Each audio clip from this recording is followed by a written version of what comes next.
Hello， 大家好，欢迎收看小廖手机。趁这个双11，小编给老家安装了一台小米 1.5T 新1级能效的空调。平时大家最关心的就是空调每天用了多少度电。那今天我就教大家一个方法，一键开启咱们小米空调里边自带的一个电量统计功能。那咱们马上开始。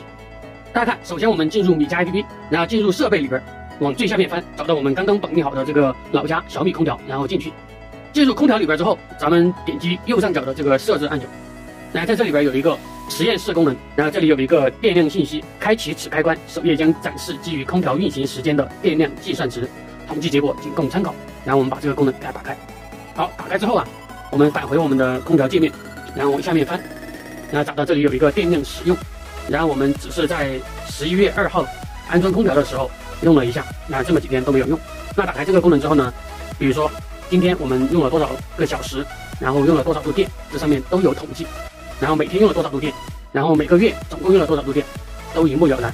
那有了这个功能啊，我们就可以根据我们的使用习惯，然后去调整咱们的使用空调的频率和时间，这样最大限度的节省咱们的电费，咱们也响应国家号召节约用电。好了，通过刚才的演示，大家学会了吗？赶快去打开你的米家 APP， 开启咱们的电量统计功能吧。希望我的分享对你有所帮助，那咱们下期再见，拜拜。